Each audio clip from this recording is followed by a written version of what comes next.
Hey, what's happening? My name's Khalil Kane. In 2001, I played Patrick in the movie Bones with Snoop Dogg and Pam Grier. You are listening to the Don't Go Out There Horror Movie Podcast. The legend of Jimmy Bones, sharp as nails, tough as stones. This ain't based on no true story. This the real motherfucker. In a world where zombies, ghosts, serial killers, and vampires all exist, it's Nico, Brian, Mike, and Dustin, and they are all that stand between you and the films that could end the world. Welcome to the Don't Go Out There Horror Movie Podcast. Welcome back, everybody, to the Don't Go Out There Horror Movie Review Podcast. I just want to thank all our fans and listeners. I really appreciate all the support. We've dropped some really awesome interviews for you guys recently. I hope you check them out, Heather Langenkamp and Lynn Shea. And stay tuned to our social medias. We've got even more to come. Before we get into tonight's film review, I just want to give a quick shout out to our website, don'tgoouthere.com. You can find all of our interviews, episodes, online store, blog, all of it's on there if you want to check it out. And a quick shout out to our social media, Facebook, Twitter, Instagram. Just search for our name, Don't Go Out There, and you'll see Brian's awesome artwork he made for us. And something that me and the fellow co-host been discussing recently is we're all going to keep picking our movies like we have, but we're going to try like themed months. So starting this October, when this first review drops, our first theme is Guilty Pleasure Month. And tonight is Brother Dustin's pick. We're throwing it back to 2001 with the Snoop Dogg film, Bones. I'll just go ahead and give my quick overview. I'm glad Dustin picked this as a guilty pleasure because this movie's not very good, honestly. I really don't have much good to say, honestly. It was kind of a painful movie, but it had some entertaining qualities, and I'll just leave it at that. Mike, you want to go next on general overview? Oh, fuck. Okay. So sometimes I do enjoy a really bad horror movie where it's so bad it's good. This is not that. This is bad. Just really, really bad. I'm not going to sit here and say there isn't a time or two where I'm entertained, but most of that takes place at the beginning. Once this movie gets going, I had a really hard time paying attention to what was going on. I mean, Snoop Dogg was shit. The other actors were really bad. But there's some funny moments. So, we've talked on this show about horror comedy with Scream. Motherfucker, this is a horror comedy. This is some funny ass shit in this movie. So bad it's good. No, bad is just all around. I would pop in Jason Takes Manhattan before this movie, so that's a little teaser for you. Woo! Good Lord. Oh no. Go ahead, Brian. So Guilty Pleasures Month, like Nico kind of said, it's going to be interesting because just by definition, the mass appeal of these movies are much lower. But I think it's going to be fun, and I'm hoping to see some movies I've never seen before, or give some movies a second chance. With that said, I'd never seen Bones, and I'll probably never watch it again. But let me just say, I didn't hate the entire thing. There are parts of this movie that I actually liked. I love the soundtrack. Who doesn't love Snoop Dogg? That's a good sound. And I'll just spoil it and say the first half of the movie, I was actually intrigued. I was hopeful. I was bright-eyed. But the second half of the movie, I wish I could go back in time and tell that optimistic kid to stop while he was ahead. But, I'm excited. I'm excited to get into these reviews, though, because at least for my pick later, I'm not trying to speak out of turn, but I think Dustin may feel the same way about this one. It's not a quote-unquote good film, but, we enjoy it for one reason or another, and I'm excited to hear those reasons. I definitely feel like that.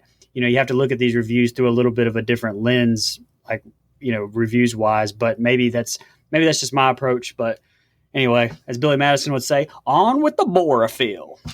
All right. So, yeah, I picked Bones because I remember this movie came out. I remember watching it when it came out. I was in, I believe, 8th grade. And, yeah, come on. I grew up listening to Snoop Dogg. I still listen to Snoop Dogg. It's got Clifton Powell, who's in some iconic movies. It's got Pam Grier, who's a legend in blaxploitation films, and Miss Jackie Brown herself, big Pam Grier fan. Not to mention the beautiful Bianca Lawson, I mean, what's there not to like? Okay, pretty much everything else. But it does have some very good practical effects. I like a lot of the stuff they did as far as not going CGI and going pretty realism with it. Like you guys said, the first half of the movie, it's like they started out making, we're going to do a legit horror movie. And then the second half of the movie is like they said, let's just throw as many cliche, funny shit stinkers in this film that we can and just see what happens. And I applaud their effort because it makes for some funny head scratching shit. And like I said, guilty pleasure. I'm not saying that this movie's good. However, if you go online, you will see that this is one of those movies that generally is perceived as being so bad that it's good. It does have more favorable fan reviews than negative, depending on where you look, I guess. It's a movie that I've seen, I don't know how many times. I haven't watched it in over 10 years before this week, though. And when I heard guilty pleasure, it's like, okay, I know they're going to shit on this movie if I ever pick it legitimately. So this is perfect. Let's do it. Hey, before we start, I just want to give one positive because I feel like I'm going to be so negative. My man Clifton Powell, he's good at everything he's in. I don't care what anybody says. So big fan of that. Also, Catherine Isabel, call me sometime. Bianca Lawson, call me sometime. No, you back off. Got him out of the way. You back off, Bianca. Hey, I got him out of the way. I had to do what I had to do. I'll go ahead and drop my one and only fun fact about this film now. Bianca Lawson, Beyonce's sister, by the way. That's right. Boom. And her mother was married to Marvin Gaye. So very prolific family ties to Miss beautiful Bianca Lawson Franklin. Anyway, go ahead. Wait till you guys hear what this movie made. Y'all ready to jump into the film review? For shizzle. All right, and me and Mike kind of said it before we started this. There's a lot of characters, so if I get any names confused, I apologize. But let's just jump into it. The film starts with a guy named Shotgun running from a dog. He hides in a house and shoots a dog with a rifle. I watched the dead meat kill count, and it was funny. He's like, so the guy named Shotgun shoots a dog with a rifle, huh? Okay. Two white guys buy drugs from Stank and Ways, two drug dealers, but have to go get the drugs from a house down the street or whatever. The cops chase them into the Bones house. Cops start to search, but the officer Lupovich gets him out after, a flashback he has. The two white guys look through the house, but one gets bit by the Bones dog. They run out the house and stop on the porch. They think they're free, but then one guy is snatched in and he's dismembered. And then the other guy is drug in, and you see like his fingernails getting ripped off as he scratches the porch, and then the door slams. 1979, opening credits. And the opening credits are cool. We see Bones in the back of his car, being drove around his neighborhood. He greets the people, and everyone seems to love him. Then we get ominous music plays now, and the Bones house is locked up, and drugs have taken the neighborhood over. Our present day. Patrick shows Bill, Maurice, and Tia the house. He wants to turn it into a nightclub. The bloody fingernail scratches are still on the porch. Then Tia finds like half of a jaw. Let me flip my page. Patrick shows them around. Jimmy Bones' old place, local legend. Patrick has a flashback. He always had a switchblade and a ring. They want to market the club with the Bone story. They go deeper into the house. There's like ghost hands appear on the wall. Patrick turns the furnace on, and a spirit seems to release. Tia finds a dog with red eyes, and she gives it her burger as the Bones ghost appears behind her. The ghost goes down to the basement and releases the skeleton. The guys tell Tia how ugly the dog is. Bill asks Patrick if Dad knows about this. Shotgun yells at them to kill that dog. Then Pearl shows up and warns about the dog. They tell Pearl and Cynthia about their plans. Pearl says Patrick looks familiar. Then they get to Pearl's psychic shop, and the ladies leave them outside. All right, go ahead, Brian. That's the first two scenes I got. So we start out with these token white guys, and they're even listening to Eminem in the car. So I feel like that you just need a few more bros in there. They're dumbasses, which, I mean, that is what it is. I mean, that's obviously a horror movie trope. I just felt like, that it was a little bit on the nose there. This opening sequence with the white dudes getting killed was, it was actually not bad. It had good atmosphere. It felt like I was in Gotham City or something, but I thought it wasn't bad at all. Then when we get the title card and it jumps to 1970, I almost feel like I'm watching a totally different movie there. So the cuts are just weird. The flashbacks, some of the movie, but like here, I thought it was super weird, but I kind of get used to it through the movie. So I do change my opinion on that later. I laughed my ass off when that door just opened before Patrick and Tia and company like walk in the door for the first time. Nobody cared about that at all. And then you have the clearly human jawbone. So I don't know what the fuck they were talking about when they said a dog or a cat, because I don't know what dog or cat has teeth like that. And I hate to hit on their effects, but that was pretty terrible, top notch effects there with the teeth laying there. I did recognize my girl Catherine Isabel right off the bat from Freddy vs. Jason, but she must still have a drinking problem from that movie, because I don't know how you don't even flinch whenever she opens up that door. The dog's there, and then lets the dog with the red eyes just pop on up, take that burger out of her hand, while the ghost of Snoop Dogg Ghost of Snoop Dogg past is doing God knows what in this house. And we keep getting the same like cutaways with this lock on the door shaking. I don't know. Like I was super confused in that moment. All in all, with this group of scenes, the acting to me is pretty poor, which I'm kind of surprised about, honestly, with Pam Grier, because she's such an industry legend. Like we talked about, she's been acting since the 70s, but she's honestly not good in this. But I can look past that at this point, and it's a horror movie. It's a B horror movie. Hell, it's almost expected. I just still have to point it out. So all in all, it's a confusing opening, but at this point, I kind of feel like I'm not supposed to know a lot, so I'm willing to look past it at this point. So at this point, the movie still got me at least a little bit intrigued. Yeah, so I agree with you as far as the atmosphere in the opening scene of this movie. Like, it does set a nice tone. And again, I know what I'm getting at. Like, I've seen this movie before. This is, I think, the third time I've happened to see at least the majority of it anyways. And so I kind of I know what I'm getting into, but I watched it full set, twice in the last 5-6 days. And the beginning of this movie does set a nice tone, and now I'm willing to kind of overlook some of the, like you said, there's some horror tropes and stereotypes there. I'm willing to forgive some of that, especially for something that's this campy and over the top. Like, I'm fine with it.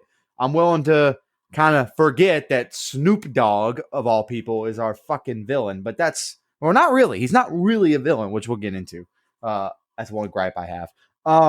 But you're right, Brian. After you get that scene, you get when they go back to 1979, and it's like taking the movie from a like Freddy versus Jason, and now we're watching Soul Plane, which is just a big fucking shocker Yes. to the brain here. Like, it's like a completely different. It's like watching Undercover Brother or whatever. Like, it's just a completely different movie. But again, I'm intrigued by the story. Like, I kind of want to know how the two connect and relate, and so I'm okay with that. Then you get the cast of, I guess we'll call them young people. Okay, the actor who plays Patrick, Dan Hughes, is right. And listen, I'm sure the man who plays Patrick is a nice man. And I'm not an actor paid by anybody to act ever in my entire life. But my fucking God, he is awful. I mean, he is just straight up bad as Patrick. I'm sorry. And so him being the main character really drags the movie down for me. Like, I don't feel compelled to get involved in his story. Like, there's just something missing there. And so that stood out for me. And so kind of like Brian said, I get confused at some of this. Now I will say this house, creepy little house, little house, creepy big house. So I'm okay with the atmosphere that the movie is giving off. And I'm willing to forgive the hokey dog eating a burger and stuff. But by the way, you're right. A dog comes at me with red eyes, I am running the fuck out of there. Fuck that dog. Anyway, but yeah, I mean, some of this just gets a little. I want to know how 1979 kind of ties into this, so they still have my attention which I didn't think that it would. I'll be honest. At this point, I thought I would already lose hope, but up to that point, I'm okay, and I agree with you about Pam Grier. She's I feel like I like her in so many other things. I'm willing to forgive this role, but I just don't like the character she's portraying as Pearl. So it just didn't really hit for me. And as far as like hauntings and stuff, again, I've said not my favorite genre, but I want to be clear. Snoop Dogg haunting me is really not scary. So we're in for a treat here. Are you aware that Calvin Brodus was acquitted for murder? And you're telling me Snoop Dogg is not scary? This is not the 96 Source Awards, dude. All right. Anyway, so with opening scenes, I mean, it starts off immediately when Shotgun uses the rifle and shoots the dog. I was immediately like, what the hell? Because that's bad special effects. The way the bullet just absorbed into the dog, it looked stupid. So I was already, when I rewatched it, I was like, man, this is going to be bad. But the effects get a lot better. But then you go to when they get inside the house. I thought the dialogue was awful between these four kids. I mean, they were dressed like a typical 2001 teen movie. Like that's how teens were supposed to be portrayed or they were portrayed in everything you watched in 2001. And so that is what it is. But their acting and dialogue was all awful. The stupid Jimmy Bones song. The song was one of my biggest pet peeves because of who introduced it. I felt like that song, the way that it was almost like a song that little girls would jump rope to. So Tia should have been the one be like, oh, I remember this song. And, she sings it because like for him to be a hard ass and this cool dude, for him to sing a fucking nursery rhyme almost like that was just terrible. God, I hated that song. But anyway, but what you said earlier, Brian, with the teeth, I don't think it was bad effects. I think it was intentional because, it was the dog had drugged those two guys in earlier and ate them. So that was remains of them. I think it was more tongue in cheek, like him trying to play it off. Like, no, there's nothing scary. That's a cat. Even though I took it as he knew it was human teeth. He was just trying to calm down Tia and everyone else. So that's kind of how I took that. But I just meant like I thought the prop didn't look good. I just kind of thought it looked kind of like, got it from Spirit Halloween or something. I see what you're saying now. Okay, I'll give you that then. Which for the budget that this movie had makes no damn sense, but whatever. Mike will get into that at the end. The flashback to me was, well, all the flashbacks, but this opening flashback, especially because it set the tone, was part of the best parts of the movie. I disagree completely with what you guys say because I don't think it was confusing at all. I think it's going ahead and setting the tone that Jimmy Bones was not the bad guy. He was a beloved member of the community, and you see what happened since he's been dead. This neighborhood's gone to shit. It's turned to the slums. You don't want to be there. Pearl's telling them, you kids need to get the hell out of here. Even later, the dad's saying, stay away from there. You don't need to go down that part of town and everything. And so the flashback did a good job of showing that it didn't always used to be this way. It was an up and coming neighborhood, and that was a very tight knit community while Jimmy Bones was still alive. And the way that they shot it, the filter and the camera that they used to film this made it feel like it's 20 years ago or 22 years ago, whatever. And so I thought that was really well done. The wardrobe was spot on for the 70s. And so I actually loved everything about the flashback because even in that title card, you see it progressing. Like you don't see his murder just yet, but you see the time progression, the graffiti start to appear, the smiling faces are gone from the sidewalk, the warm, tight-knit community factor is gone, and then it comes back to present day and it's a shithole. So I thought that was really well done. Probably the best done thing of the movie, in my opinion. Yeah, I agree. So Dustin, like what I want to say about that is like I agree with you, and like later in my review I actually said how how like those flashbacks really do grow to be my favorite parts of this movie. I completely agree with you. Yeah. Just like at this point, I was confused as hell because I was like, I felt like, okay, we're watching this horror movie, and then bam, I get thrown back into like Starsky and Hutch almost, and I was like, what's happening? So I was just a little bit confused at first, like with this little group of scenes. So, but no, I do agree with you. Okay, I got you. And speaking of Starsky and Hutch, of course, obviously Snoop Dogg played Huggy Bear, so that's funny. Where he was dressed very similarly. And then, you know, as far as the other things, in this opening set of scenes, with all the stereotypes and all the typical horror movie tropes that are thrown in, that was intentional by Ernest Dickinson. When he made this movie, he did it as a nod to the genre, but he also did it as a nod to the blaxploitation. I'm not gonna, you know, it's fine. I'm gonna quote James A. Janice right here. I'm not gonna pretend to be an expert on blaxploitation or give you a lesson on it. But if you look into it, you'll see that it was very intentionally done and very well done when you take that in consideration. If you're not familiar with that genre or that type of movie making, then yes, I could see why this is all dog shit. But from that standpoint, he did his due diligence in making sure that it was very consistent with films of the past. All right, Maurice, they're heading back to Patrick's house. Maurice says he doesn't eat. Maurice says he doesn't eat fried chicken and says he's Martin Luther King's dream. I thought that was pretty funny. The two drug dealers, they show up to talk to Eddie. Eddie tells them he doesn't want no psycho shit around here, and he gets pissed off and he kicks them out. And he gets mad because of the drama with the two white guys getting killed, and then he pays a lot of money to have police protection. Now they get to Jeremiah's house. Jeremiah gets pissed he has to pay for not only Patrick and Bill and all their food, but now they got a dog there too. He has a flashback to him and Jimmy Bones. Bones never wants to leave the street. Jeremiah is trying to offer him a big deal.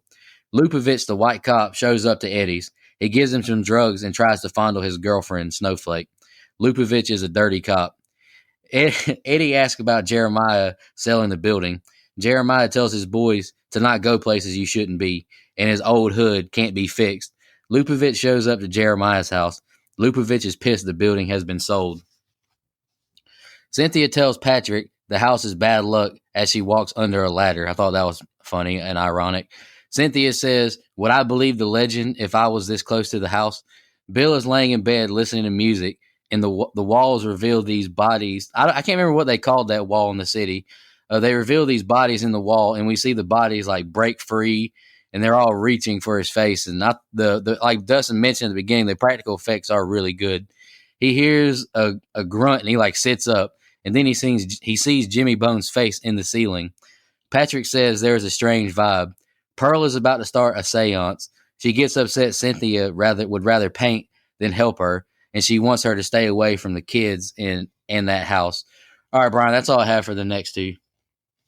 I don't have a whole lot on these scenes, but the first thing I'll have to say here is, man, either they are playing homage here because Next Friday came out the year prior to this, or Clifton Abraham was just like, man, fuck this shit. I'm playing Pinky. I don't care what you guys name my character, because he played it to a T. All I needed was a few more. Say it again. Woo! It was literally the same guy there. Also, I feel like they tried with the character development, with the family time, but I didn't really work. It didn't really feel fluid and normal. But and like I had it written down here, I kind of said earlier, but at this point, I'll say I'm getting comfortable with the flashbacks, and they actually become my favorite, one of my favorite parts of the movie. I don't mind them at all. They just were out of place to me at the beginning, just because I wasn't used to seeing them. But I learned the movie taught me. Has pretty decent chemistry, I'll say, between Bianca Lawson's character Cynthia and Khalil Kane's Patrick. I know Mike said he didn't really like Patrick at all, but I kind of feel like that they had a little bit of natural chemistry there. Now, no, let me get this straight. It's terrible dialogue, absolutely terrible dialogue. But they do play it pretty well as I guess that it could be done. I just felt like they did have a little bit of natural chemistry there. Bianca Lawson had arguably her biggest role this same year when Save the Last Dance came out in 2001 as well. So And lastly, I did not like, as Charles Barkley would say, it's terrible. I feel like that I did not like the is it Eddie, I think, that was in the bed with the very noticeably like green screen, and they had that whole like Hellraiser type wall thing with all the people covered in the oil, like wearing those giant spandex suits. Like maybe I think if it was like darker lit, but the fact that they put a lot of emphasis on like it was lit up. Those things were lit up as hell, and maybe they weren't meant to be seen in high definition, kind of like we talked about actually with Hellraiser and some of that. I think what Slimer Ghost or whatever that was, like looked really bad in the light. That's kind of what I feel like here with these. Like maybe they weren't meant to be as high definition as they are shown here. So I'm trying to give them the benefit of the doubt a little bit, but they didn't look good. Man, the movie starts to lose me here. And again, I was like you. I was a little hopeful at this watch because I'd forgotten a lot of what happened in this movie. But I didn't take a lot of notes here. And partly because I get a little, I don't know, maybe I'm dumb. I do get a little confused about exactly what I'm supposed to be invested in, I guess. So I didn't take a lot of notes here. What I will say is I agree with you about the on-screen chemistry there. I don't necessarily think that that's bad. I see that, but I also think the acting is bad, and so it really takes away. And again, I hate to be a critic of acting because I have no idea of that skill, but it didn't come off well for me. The only thing I took a decent note on is the things coming out of the wall, like you said. And the reason I did that, one, is because I missed the days of just laying in my bed listening to music like that. That's good shit. Anyway, it took me back, man. I had the nostalgic feels for it.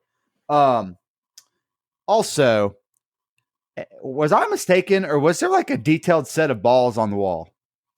I'm pretty sure there were some testicles on the wall, man, because there were boobies. I'm pretty sure there were some testes there, man. Like I could be mistaken, but I'm 99. No, I'm not. I'm about 88% sure there was testes on that wall. And fuck you if you did that, because that caught me off guard and I had to fucking double take. Okay. And that I missed the ball wall. I did not see. I that. Could be wrong, but man, there was a lot of detail there, and I could have swore I saw some testes in the sack. But but you're right. I didn't like that scene at all.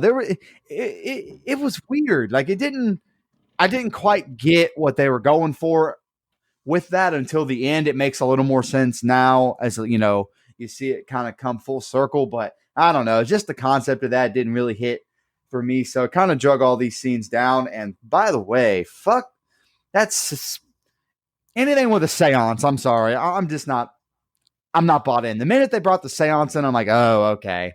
Fuck this hippie dippy shit. Sorry if it offends anybody. If you like seances, more power to you. You should do exactly what you love.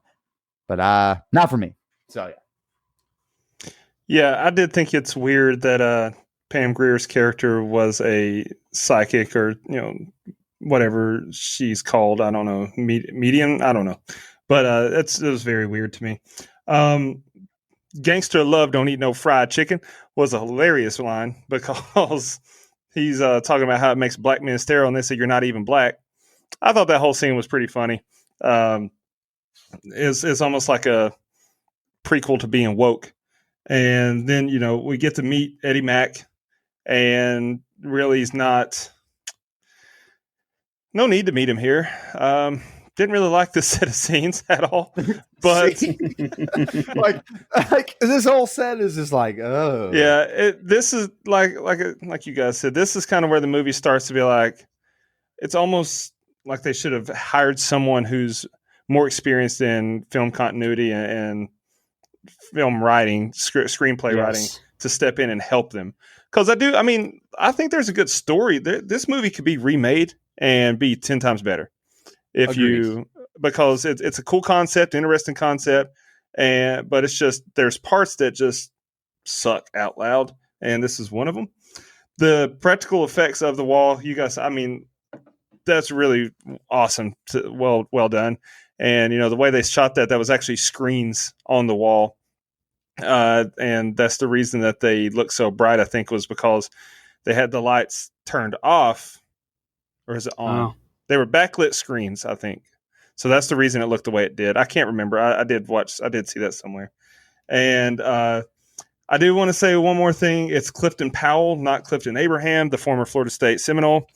But Did I say Clifton Abraham? you did. But Oh shit. that's okay. And we're Noel fans here. We're a Monk family. But yeah, you mentioned how he Are reminds we? you. Well, Are we Seminole fans right now? yeah. Well, you mentioned how he reminded you of Pinky. It's almost like he's every, except for when he's Pinky. In most other roles, he's like a combination of all his other roles. Because I watch these scenes and I think of when he's in Rush Hour, when he's like, "You better take your hands off my suit. This is my favorite suit. Your mama bought me this suit for Christmas." Like he's that character in this movie to me. And so, shout out to Clifton Powell. I think he's a great actor. He's the highlight, other than getting to look at Bianca Lawson in this shit group of scenes. Bro, he's always Pinky to me. I can't separate it. I'm sorry to brother Clifton. All right, Pearl reminisces about Jimmy when she looks at a picture of them. Pearl does a palm reading of Jimmy, and she gets worried of his lifeline. She drops the picture when Jimmy on the picture looks up at her. Cynthia, against her mother's wishes, goes to the building where Patrick is. She walks in and hears ghostly whispers, and then Patrick scares her. They find this blood-like liquid on the floor, and they go to the cellar, and the pipes are leaking this bloody-looking stuff. The dog leads them to a locked door. They enter it, and it stinks and flies are everywhere. The dog digs up a skeleton with a switchblade and a ring on its finger. It's Jimmy Bones. Cynthia grabs a dress, but the dog barks at her.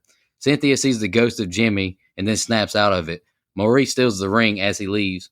The dog starts to eat dinner, like this raw hamburger meat, and skin and flesh, like they brought up on Hellraiser, looked like the guy who, as they killed people, the dog's eating this hamburger meat and all that, and then the skin and flesh starts to regenerate on Jimmy's skeleton.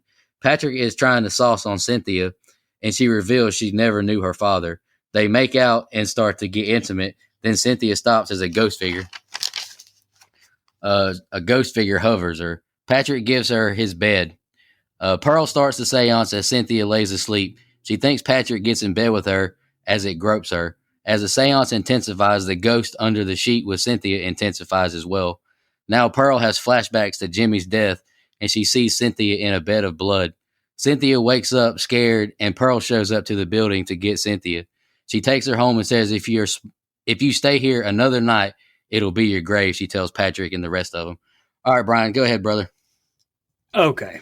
So, all right, this group of scenes is where my what the fuck came out like 50,000 times. But I'll start off with a positive. I'm actually kind of surprised at Snoop Dogg's acting. Like, I don't know why, because he's been an entertainer for years, but I honestly feel like the performances of everyone else around him are so blank and wooden. Like, Snoop Dogg just being Snoop Dogg is actually a nice change and welcomed for me. Again, Pam Grier is such an accomplished actress, so it seemed so, again, wooden around him is actually surprising. But I wrote down that I couldn't help but laugh, but whenever that throbbing heartbeat on the floor with blood thing, and he said, it must be the plumbing, I just laughed, because at this point, we got to be getting into meta territory, right? Like, it's got to be almost a spoof. That really couldn't be serious. Also, the silliness of finding Jimmy Bones aside, the dude mentions a permit, which, by the way, how does real estate work here? Because, I mean, I'm just saying, like, how was this place ever approved to sell to begin with? Was there literally no inspections? Because, I mean, I don't know, come on now. And like Nico brought up, we've definitely got some Hellraiser shit going on here. And I just want to make sure I got it, because it's implied that the raw meat that this dog is eating, like, rejuvenates Jimmy Bones' bones. So, like, why are we not just eating everybody like they did the white guys? And why has this not happened in 20 years? Like, why are we just now starting to eat people and rejuvenate? Like, that to me makes no sense. And speaking of no sense, everybody is just cool with, the dead body they discovered in the basement and just go about their night like it's all good. But the biggest nitpick I have is what the fuck? Because, okay, let me talk a little bit about this sex scene type thing. First of all, and this is a spoiler for later, isn't it implied that Jimmy Bones is like controlling everything in this house and haunting it up and doing all this spooky shit and all that shit?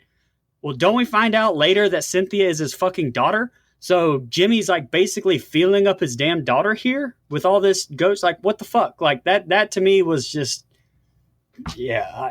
This group of scenes I thought was awful. Forgive me, fellas.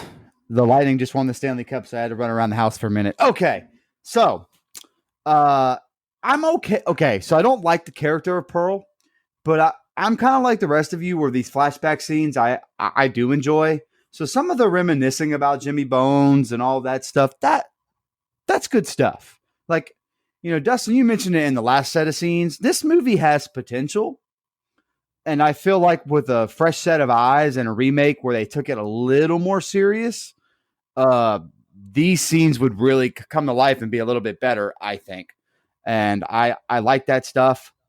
I thought that was fine. But some of the stuff where it's basically a ghost Snoop Dogg raping his daughter is fucking weird. It's very Ronnie from Halloween, Rob Zombie's Halloween. So fucking just not my thing, man. Like the whole set, that whole thing kind of took me out. And again, we're supposed to be it is a horror movie, so I'm supposed to put that stuff aside, I guess. But I don't know. There's nothing scary about that. It's just fucking creepy. So I don't know. I wasn't a fan of that. And maybe I guess you could say he was acting as Patrick. So I guess that's where you kind of get away with it. I don't know. But yeah, I mean, but I like the flashback part of this set of scenes. I really do. But I'm not a fan. I will say the couple did have the same on-screen chemistry that I already mentioned earlier. So I like their hanging out and all of that stuff, but everything after that is really, really bad to me. So. Come on, Dustin, explain the sex thing to me. Yeah, honestly, he's probably has a good explanation for it, and that's okay. I just missed it. No, yes, please give it to me, because I have no idea what the fuck is going on here. Out of all the amendments I could choose, I choose 1, 2, 3, 4, 5. All right. So here's the thing: was it a sex thing, or was the spirit of Jimmy Bones trying to just get inside a body? That's the way you can look at it. I don't fucking know, but it was uncomfortable, especially finding out what we know later in the movie. But because she has other openings than the one between her legs, you don't have to possess her that way. But whatever. That was not good. The flashbacks with Pam Grier, I keep calling her Pam, Pearl, and Jimmy Bones are great. I love when he moves in the picture and she drops it. Like, I like that because it just adds to the freakiness, the supernatural storyline that we've got going on with him there. Snoop Dogg was reportedly nervous in all of his scenes with Pam Grier because he had a crush on her growing up. She was actually born in 1949, and so Snoop Dogg was like 20 something, I think, whenever she was 20 something when Snoop Dogg was born. So it's funny. Yeah, he's 22. He's 22 years younger than her. Yeah, 22. So it's funny to watch their chemistry on screen when they're quote unquote lovers in this movie, because that'd be like one of us with just throw a name out there like Jamie Lee Curtis, and then you get to anyway. What? No, Pamela Anderson or something. Come on. What the fuck did you just say? I said that just for you, Nico. But you got a good reaction out of me, didn't you? Yeah, I did. It was totally worth it. But so these scenes, honestly, there's not a whole lot to break down here. They are what they are, which is a steaming pile of shit for the most part. I really enjoyed the effects of his skin, his body rejuvenating or regenerating like that. I thought that was very well done. And the way that they did that, found out, was they actually had a model made of Snoop Dogg's body with 3 layers, and it was made out of like wax. And the way that they filmed it was they melted it And then what you see on screen is they played it in reverse. So it showed all the layers regenerating when in reality they were melting away as they were filming it. I thought it looked awesome. Like for a film in 2001 and for that not to be CGI, I thought that was fantastic. And that's about all I got good to say about this group of scenes. So back to you. All right, something that just really came to my mind listening to you guys talk, because when I go into my rating later, it's not good, but the more y'all bring it up, I think if you did a movie just about like before Jimmy died, like leading up to that, would be a good movie. Yeah, no, Like- I agree with that. Because It wouldn't be a horror. It wouldn't be a horror movie, and That's what I'm saying. It would be damn good. It would be good. that's what I'm saying. I Don't think it'd make be it a a good. horror movie. Yeah, and I agree with that. I think it'd be a good standalone movie if you did it right. Absolutely. Yeah, because I'm invested with Snoop Dogg being, I could see him being that role. You know what I mean? Right. And I think if you went that way, that would be a good movie. But making it a horror movie, I would need him to improve his acting, but that's just me. Sorry. I liked it. I know you did. I know. I mean, has he ever not played the pimp Godfather role ever in anything he's ever done? Because it's bad and everything. Sorry. I'm sorry. oh, come on. No. Come on. I'm with you, Brian. I'm invested just because I think Snoop Dogg's cool, so I'm invested with I it. love Snoop Dogg. I'm not here to slander Snoop Dogg. Just saying. That's what it sounds like. No, Have you ever seen Training Day? He was great in Training Day. He was pretty good in Training Day. I'll give him Training Day. All right. Patrick takes his dad to the renovated nightclub. Jeremiah thinks it's a sick joke. Patrick is mad his dad isn't more supportive. Jeremiah, oh man, I wrote down Jeremiah goes full pinky on him with anger. You will sell this motherfucker. Flashback: Jimmy meets with Jeremiah, Eddie, and Lupovich. They piss Jimmy off when he calls his people fools. Eddie offers him drugs and Jimmy refuses. Jeremiah tries to console Jimmy. Then Eddie and Lupovich pull guns out. Eddie forces him to try the drugs in the pipe, and then they've been laced or something. He tries to cut Lupovich, and then they open fire on him. Lupovich makes Eddie and Jeremiah stab him as well, because he's not going to be the only man guilty. As Pearl, they try and force Pearl to stab him, but Jimmy basically just grabs a knife and stabs himself. They bury Jimmy with the dress that Pearl is wearing. Opening night at the club, and it's packed. Cynthia shows up again. The dog enters the dance floor and he eyes the ring on Maurice's finger.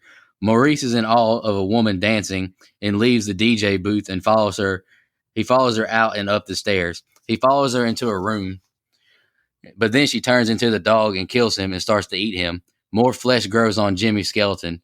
Patrick goes to find Maurice after the other DJ asks about him.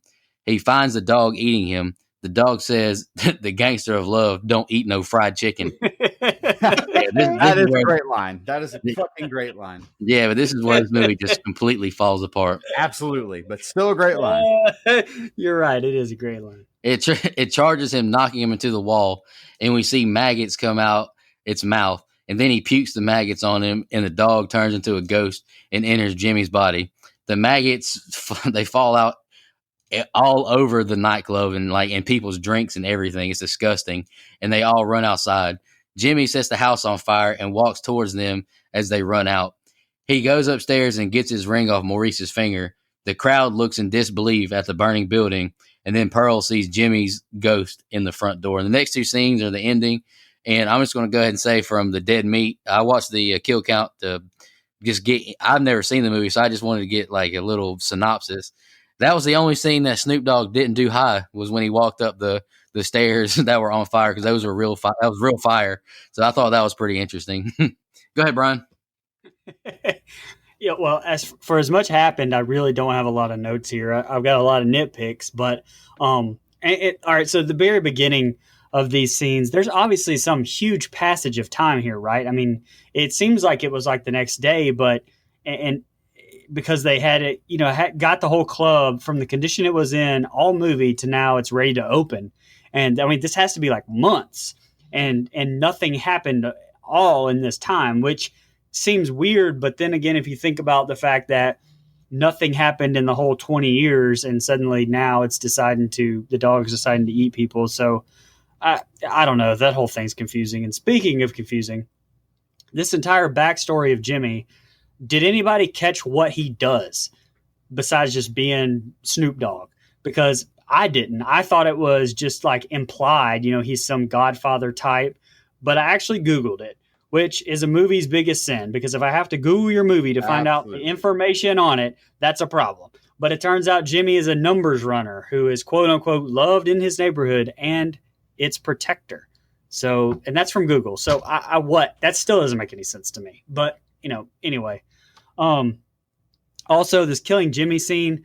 First of all, the blood looks like ketchup. It doesn't look good at all. But what is this? I didn't understand the pact. Like, they couldn't just dispose of the body and the gun, burn the dress or something. Like, I understand him wanting to incriminate everybody, but it just seems like there's a way better way of doing it. And he went from like 0 to crazy and like, just like that. Plus, as much as I love Snoop Dogg's acting, to me, like, because he just is Snoop Dogg, he just plays Snoop Dogg the whole time. But his actual death in this was pretty cheesy. It's pretty bad. So Mike's pretty right in this little scenario. And the maggot scene, which would have been fine, it was gross, and that's good. It made me feel like I was supposed to. But having the line's fine. The line is awesome. But having the dog say it with that terrible CGI for literally no reason, just out of the blue, I felt like I was in one of those like, those horror movies like Freddy versus Jason or whatever, whenever they're high. So you're in their like high, like smoky dream state almost. That's kind of how that felt like, because I was like, what the fuck did that come from? But anyway, that's all I had on that group. Okay. While I agree that this movie takes a sharp turn to shit town right about here, I still am invested in the past part of this movie. So the scene where they're, doing the, the deal and stuff, I really like. And I know we get a really bad, Snoop Dogg death here, but I like the, the scene where everyone's sitting at the table with each other and they're working on the dealing and stuff. I'm okay with that. Like we already mentioned, that would be a good movie on its own. I hope somebody makes it someday. Yeah, everything else, including the actual killing of Snoop Dogg, is it lost me. Like you said, there's a bad CGI dog, there are maggots, and they kind of go away from the dog eating. Like, so they mentioned in the beginning, they don't come back to it, and then they wait forever to cut. Like, it's just, I don't know. I forgot about that fucking dog, Bones, to be honest, until this scene here. And I just, even Pearl seeing the ghost of Jimmy in the, in the hall and stuff, like, that's really not, like, I don't know. It's already so bad. And Snoop Dogg's death, I like everything up to it, but Snoop Dogg's death really, really takes me out of it. Like, it's bad. And I don't like the turn of the characters that all of his friends kind of turn their back on him. And I know that's kind of the story we're getting, but I'm not like a huge fan of that as a plot.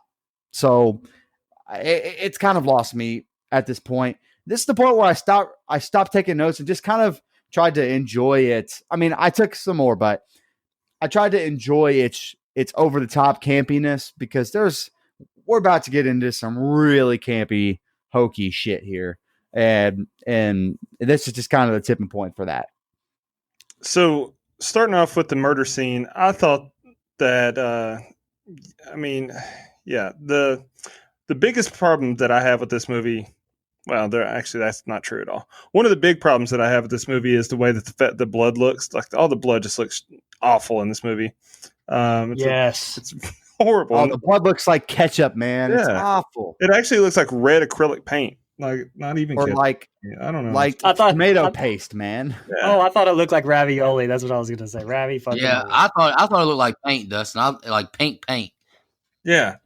So paint from Saw 3D look better, or the blood from Saw 3D look better.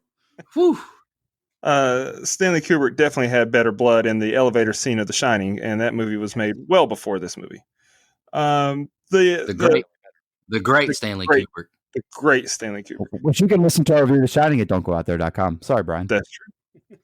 No, they can listen to it all they want to. Half of it is just aerial shots of the mountains and the water, but they can listen to it all they want to. Wow. So when Dick got whacked in this scene, Jimmy got whacked in this scene. Damn it, you did that on purpose. The acting, yeah, it's one of those overly dramatic deaths. Like, when you see Bugs Bunny get shot or something and he's faking his death and it's just over the top. Like, that's how Snoop Dogg's acting is here, especially when Clifton Powell stabs him and he spits in his face. Like, I don't know why, but that made me laugh every fucking time, because you tell me you just been shot, you've been stabbed 3 times, and you muster up enough strength to just raise up and spit right in his face. But I get the cop wanting everyone to incriminate each other, though, because then if someone does snitch, who are they going to believe? A cop or these nobodies from the hood? And to go back to what Nico said earlier at the start of that scene, I don't think those drugs were laced. I think that's just pure crack cocaine, baby. So that's why Jimmy was so fucked up. And if you've never done crack cocaine, which I haven't, I'm assuming that, yeah, it'll fuck with you pretty quickly. I don't know. Going back to the present day, the CGI dog face was terrible. I mean, that looked like, I can't remember the Snoop Dogg music video, but when he turns into a dog at the end, like, that's what it looked like. It was bad. But it was hilarious that he delivered his own line to him. Gangsta love don't eat no fried chicken. Because Bones the dog was in the van when he said that. So that was a good callback to earlier. The maggot scene I could have done without, and I'm talking about all the maggots. I'm talking about the maggots getting puked out of the dog's mouth. I'm talking about the maggots falling through the ceiling and getting into people's food and them eating it. There's no need for maggots. It was just disgusting and made me want to take a shower, to be honest with you. The scene where Jimmy sets the building on fire and walks out. God, that was such a cool optic, though. Like, this movie might suck, but there are some things that are just really cool. The scene of Snoop Dogg walking up the steps as the building's burning behind him, I thought was a very cool shot. You know what this movie is? You know what, G, you just saying that. This movie is a music video. If you just put this shit together in the background of a music video, this would be a fantastic music video. Absolutely. Just cut the highlights of this movie. And I'm just about willing to guarantee that one of the songs on the soundtrack, they probably did that for. But that's the version of this movie that I'm going to watch from now on. But no, I'm just kidding. I still enjoy it, despite me shitting on it for the past 50 minutes. Yeah, I mean, that's basically what I got from these scenes. It's just, they go over, this is where I was talking about, they just threw so much shit in together that really doesn't make any sense, but it's happening, so you're along for the ride at this point. Let's see how it plays out. All right, the next two scenes are the ending. Pearl, she consoles Cynthia back at her psychic shop. She tells Cynthia that Jimmy is her father. Jimmy's first line of business is to kill Shotgun. He does so by slicing his throat. He's mad he didn't go ahead and die with him. Jimmy walks the streets and sees, the effects that drug had on his community.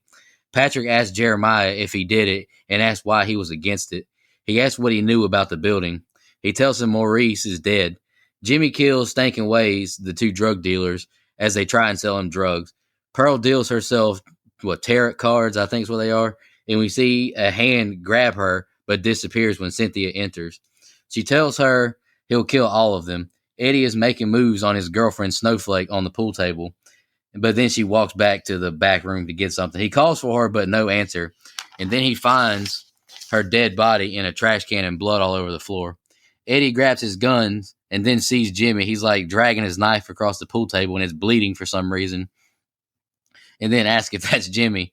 He shoots him, but nothing happens. Jimmy launches these shards of broken mirror at Eddie, and it like impales him and stabs him to the wall. And then he cuts his throat.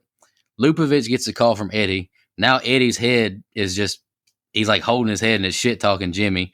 Lupovich finds burning candles in his boiler room and drugs. He turns around to see,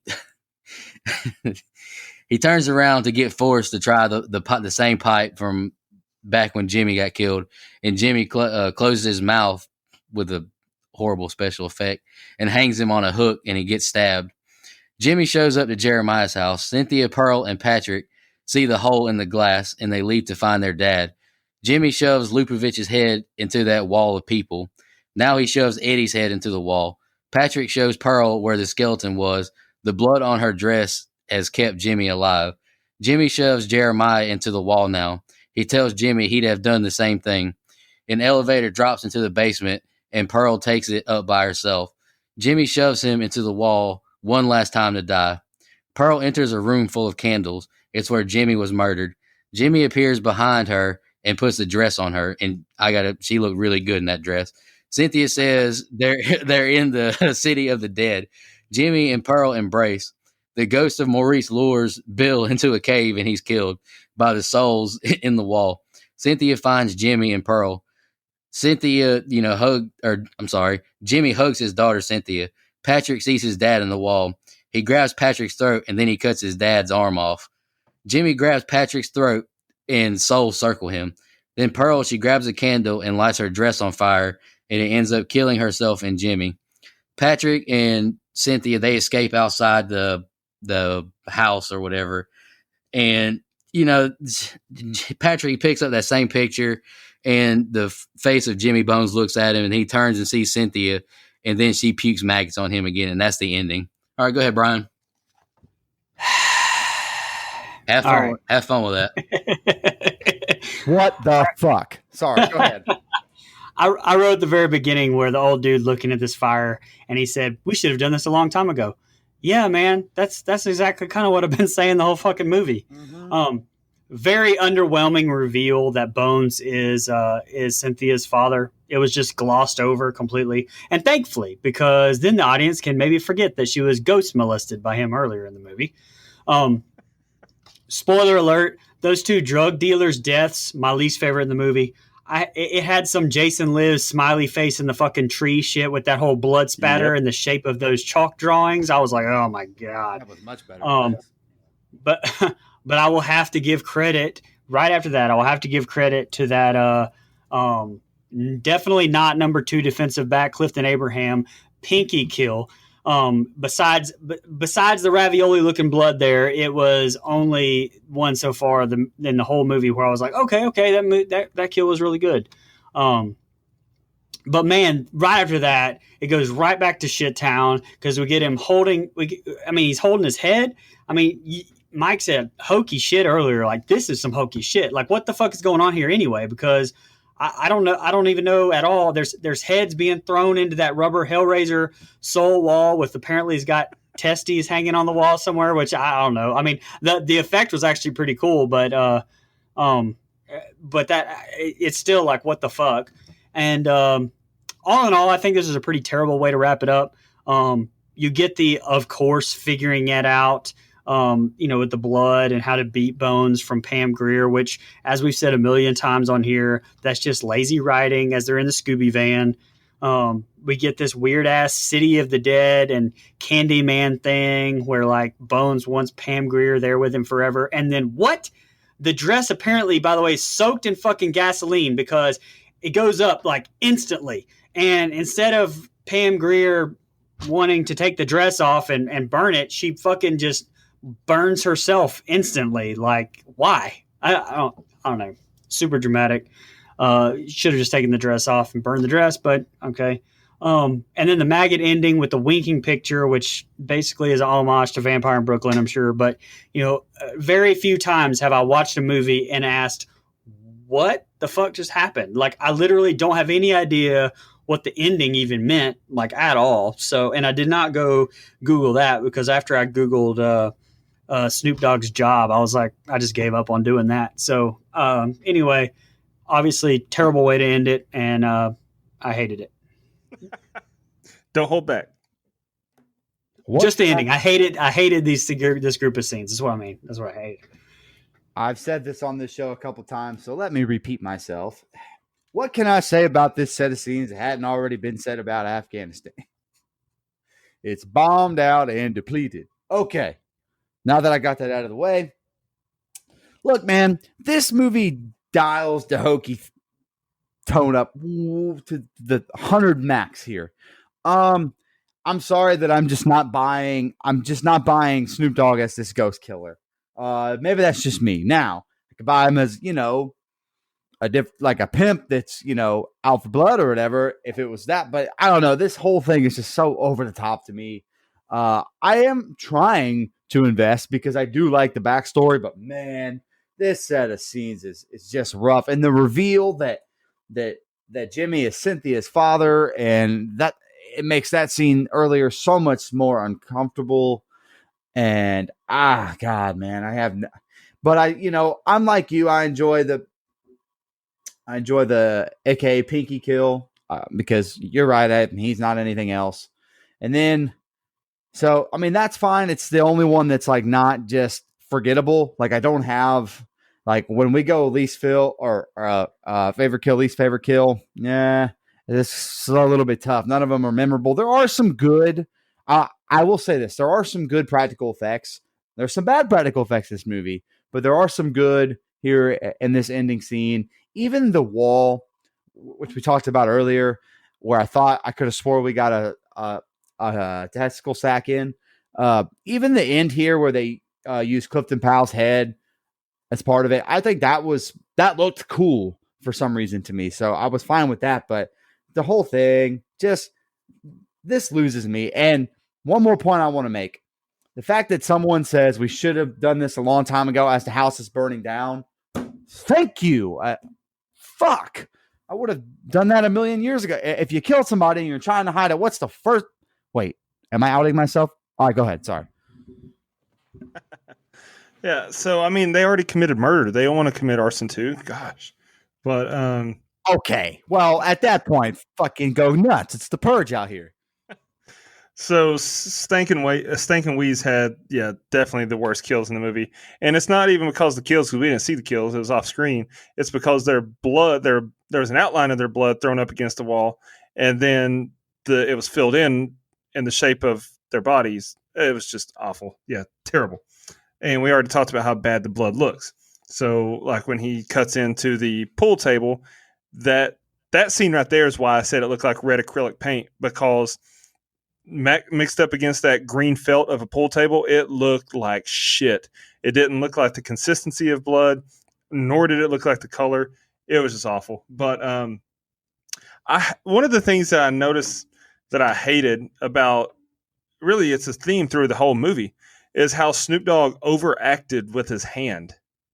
Like anytime he went to grab someone, he was very dramatic, like he was the Big Show going for a choke slam. Like he went slow into it. And then, like, his hand was, I don't know. It was almost like that scene in Jason Takes Manhattan when she's down in the cellar part of the boat and Jason's just, like, stabbing her so slowly with the spear gun. Like, that's how Snoop Dogg is with his hand. It's coming at him so slow and so ominous. Like, it really irritated me. But Eddie Mac's kill was awesome because I don't know why Snoop Dogg, just pulled up a mirror all of a sudden while he's shooting at him. He's like, "Hey, look at yourself, fool!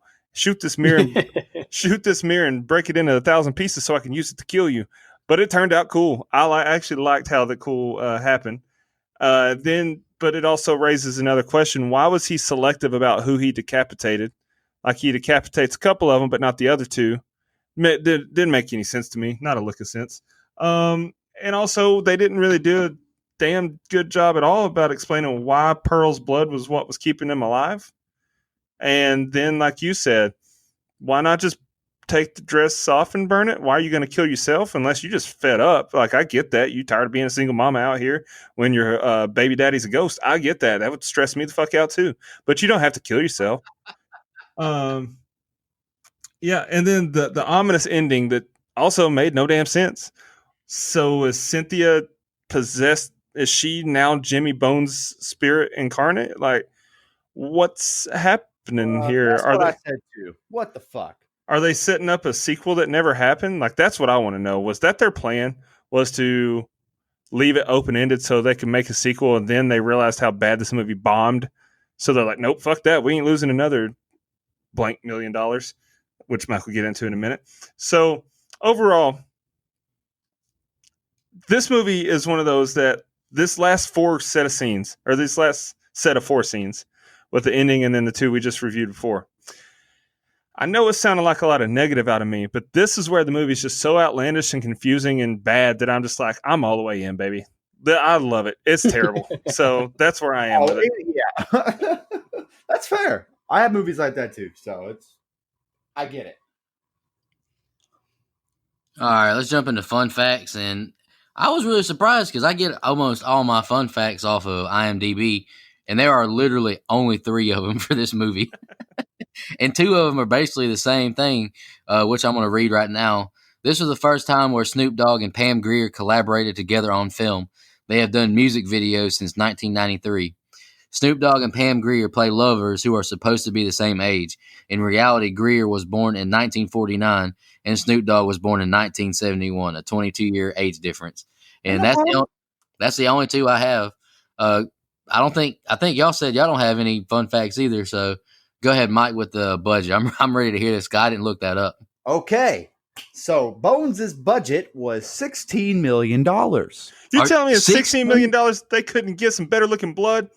Hold on. The budget was $16 million, which is like 4 times the amount it cost to make 1978's Halloween. Anyway, did Snoop Dogg make $14 million and That's what I Pam was gonna Grier say. make the other? I mean, that's the only thing I can think of is Yeah. payroll. Me too. High payroll, I think, for some of these people, or at least for Snoop Dogg. So the box office was Oh, Lord. a whopping $8.379 million. Damn.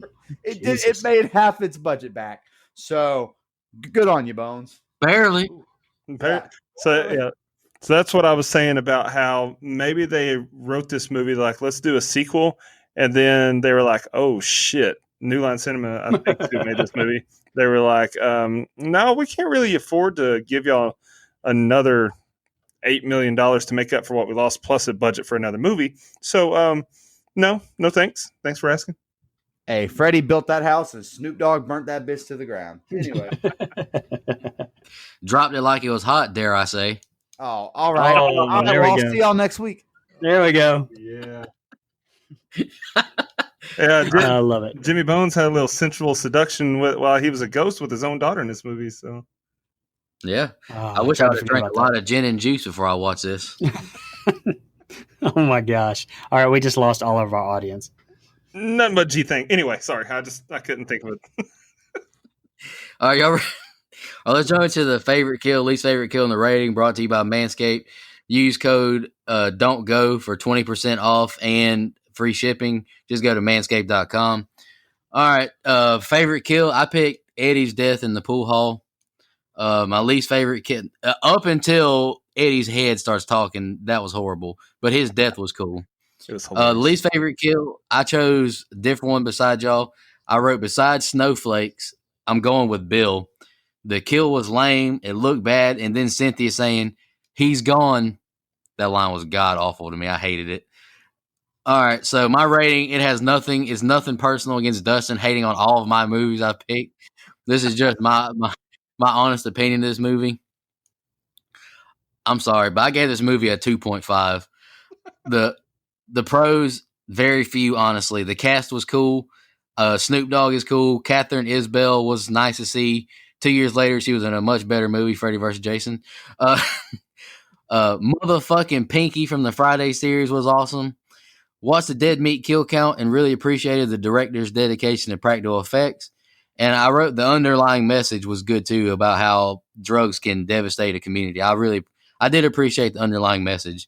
The cons to acting to me was pretty awful. The blood looked like paint and it looked terrible. The head staying alive and talking was corny as hell and not funny. Snoop as a villain just didn't resonate to me. This movie was an hour and 37 minutes, but felt longer than The Shining or both of the It movies. I honestly couldn't wait for it to end. So that's my rating. Sorry. Oh, damn. All right. So I already said it, but my least favorite kill is drug dealer Jason Six lives, blood spatter death thing. My favorite kill, Pinky. I already said that one too. I didn't mind half of this movie. Like the first half, I honestly didn't mind it. I actually went back and looked at some of my other ratings. I gave Silent Night, Deadly Night 5.5. And I think I think Silent Night, Deadly Night's more enjoyable, but I do think it's comparable in the fact that I think that one can go in the whole guilty pleasures bin at Walmart too, as well as this one. I'm going to give this movie a 5. So it wasn't I don't wasn't the worst thing I've ever seen. I think that's the same rating I gave Rob Zombie's first Halloween. That's about on par with about how much I want to rewatch both of them. So I think that's pretty equal. Lord have so mercy. I'm gonna give it a 5. Oh my God. Wow. Okay. You'd love to see it. Okay. Wowzers. My favorite kill we already talked about on here with the pinky kill. My least favorite kill is every other kill in this whole fucking movie. So that's all I got to say about that. I'm sorry. I didn't like any of the other kills. I really didn't. Hey, and one thing I forgot to mention during our review, how bad was the makeup on Lupovich?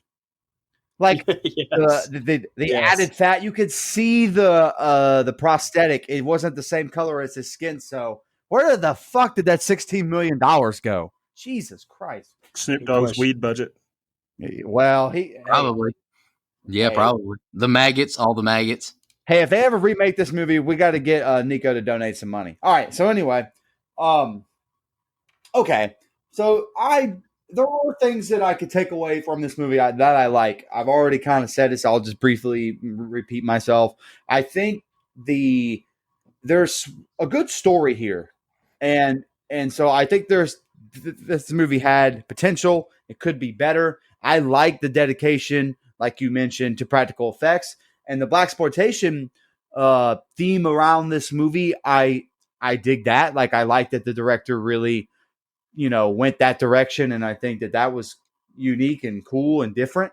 And again, I hate to just completely shit on someone's work of art, or what they consider to be a work of art, but this is a cheesy, high budget horror movie, and it just didn't click with me. It's not my cup of tea. I tried to enjoy it. I really did, especially because fucking Snoop Dogg's in it. And I love Snoop Dogg. I love Clifton Powell. And I like Pam Grier in most things. But it's just not for me. Too over the top, too hokey. And I like over the top and hokey. Hence my love for Jason Goes to Hell. But this wasn't that. Not to me. So I give this movie a 3.8. 3.8. Okay. All right. Okay. Goddamn. So my favorite kill is Eddie Mack's kill. Like I said, just the way that the glass floated up and he used the mirror that was shattered to stab him up against the wall. And I like that. It was a pretty good effect. And I actually appreciated Eddie Mack's talking head afterwards. I thought that was the funniest shit in this entire movie. My least favorite kill was Stankin' Wheeze, just because, like I said, it was very, not even Scooby-Doo. Scooby-Doo wouldn't stoop to that level. It was just bad. And as far as my rating goes, like I said, this isn't a movie that I think is good. This is a movie, however, that I enjoy. And so if it's on, if I were to be flipping through TV, which it's never on, it was like pulling teeth trying to find this damn movie. But if it's on, I'm going to watch it. I don't care. I'm going to watch it because, like I said, it's so bad that it's enjoyable to me. It's funny. It's got Snoop Dogg. It's got Bianca Lawson. It's got Bianca Lawson, and it's got Bianca Lawson. So overall, I agree with Brian. I gave this movie a 5, not because I think that when you're grading a movie, is it a 5 out of 10 as far as how good of a movie it is? No. I gave this a guilty pleasure score movie, or a guilty pleasure bump, which was about 2 full points. So I made it a 5. And so that being said, that gives us with the first ever 3.8 rating that we received tonight, it gives us a composite score of a 4.075. So thank you all for shitting on my picks. I will never pick another movie ever. And as far as Nico goes, for Nico to sit here and tell me that Snoop Dogg isn't believable as a villain, I need you to know that Snoop Dogg has not always been this nice, friendly, funny guy that cooks with Martha Stewart. Snoop Dogg is a Crypt from Long Beach, California, that in 1993 was charged with first-degree murder. So don't tell me Snoop Dogg is not a scary motherfucker just because of how he's portrayed in 2020. He's an old man now. Cut him some slack. Snoop Dogg as an apparition didn't resonate with me. Does that make it better? As a ghost? Does that make it? I can believe him being a gangster, Yeah, I'm just giving you shit, man. It's almost like but him being believing- a dog, and then he says, "Dog eat dog world." Oh my lord! Hey, Oof. listen, it's okay. You saying Snoop Dogg's not believable is fine because that it's like saying that Paul Walker's a good actor. So it's fine, brother. Oh my god! Nico, Here we go. Please go ahead and fire off on this man for making us watch this fucking movie. It's guilty. It's guilty pleasure month. I mean, I'm glad you changed your guilty pleasure month because you shit on Insidious, The Descent. Two What else am I much doing? better Vin- films than this piece of shit. How dare you be so blasphemous? The audacity! How dare you say such a thing? All right, I anyway, mean- I'm done being Stephen A. Smith now. I honestly had a good time. I didn't have a good time watching this movie, but I had a good time talking about it. If that makes any sense at all. And yeah, I hope everyone who listens enjoys it too. I think it was a fun discussion. Does anybody have any final thoughts before Brian announces his guilty pleasure for next week? Before Brian goes, along with Guilty Pleasure Month, we have a pretty special episode coming out in October. I'll just drop that little tease there for everybody. Yeah. It's also the name of a Rob Zombie movie, but that's the last clue I'm going to give. All right, go ahead, Brian. All right. Well, so I feel like I'm going to be in Dustin's shoes next week and get my movie just destroyed. But I am going to go with 1995's Tales from the Crypt Demon Knight.